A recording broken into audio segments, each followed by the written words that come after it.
के परसेप्शन में जमीन आसमान का अंतर आया है, लेकिन उस सब के बावजूद हम स्वागत करेंगे उन सभी प्रस्तावों का जो सदन में चर्चा के लिए आएंगे, जनता से जुड़े हुए होंगे, उत्तर प्रदेश के विकास से जुड़े हुए होंगे, उत्तर प्रदेश के युवाओं से जुड़े होंगे।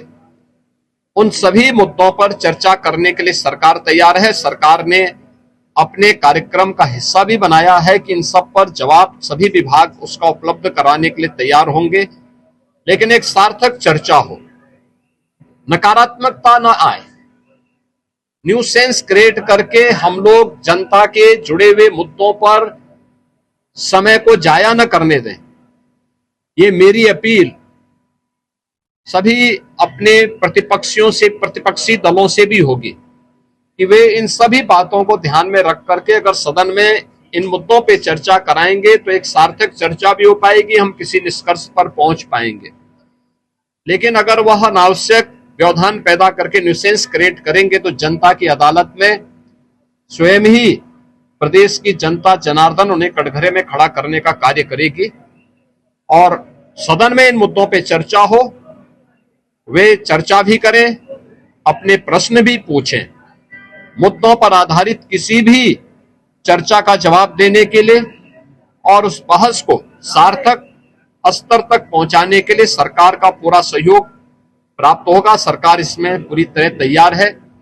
मैं एक बार फिर से उत्तर प्रदेश विधानमंडल के सदन की कार्रवाई को प्रारंभ होने के अवसर पर प्रदेश भर से आए हुए सभी माननीय सदस्यों का हृदय से स्वागत करता हूं और मुझे विश्वास है कि स्वाधीनता दिवस के पूर्व हम लोग उत्तर प्रदेश के विजन डॉक्यूमेंट को प्रदेश के अंदर चर्चा का केंद्र बना करके आम जनमानस को पहली चर्चा का केंद्र विधान भवन, हमारी विधानसभा, विधान परिषद में इस पर हो और उसके उपरांत आम जनमानस के भी हम इस मामले में सुझाव लेंगे, अलग अलग तबके के सुझाव लेंगे।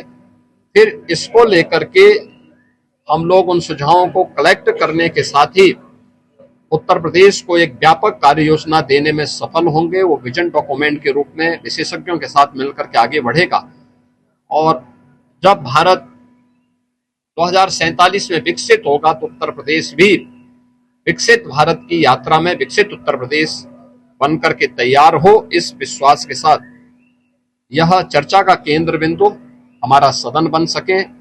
सभी सम्मानित सदस्यों से मेरी अपील होगी, इस पूरे कार्यक्रम में भाग लेने वाले सभी सम्मानित सदस्यों को मेरी शुभकामनाएं हैं। धन्यवाद। अखिलेश यादव ने 24 घंटे सदन चलाने को लेकर कहा है कि पागलपन है। देखिए, ये विकास के प्रति सरकार और भारतीय जनता पार्टी की प्रतिबद्धता है। स्वाभाविक रूप से उनके एजेंडे में विकास नहीं है। सस्टेनेबल डेवलपमेंट गोल्स पे जो गरीबों से जुड़े हुए मुद्दे थे, उत्तर प्रदेश की बेहतर शिक्षा को लेकर, बेहतर स्वास्थ्य सुविधा को लेकर, कृषि विकास की दर को बढ़ाने को लेकर, स्किल डेवलपमेंट को लेकर, रोजगार को लेकर के जब हमने 36 घंटे तक सदन चलाया था तब भी समाजवादी पार्टी ने सदन का वॉकआउट किया था। तो ये लोग, विकास इनके एजेंडे में नहीं है, इसलिए वे लोग इस प्रकार की वीर सिर पैर की बातें बोल करके ऐसे संसदीय शब्दों का प्रयोग करते हैं जिसके लिए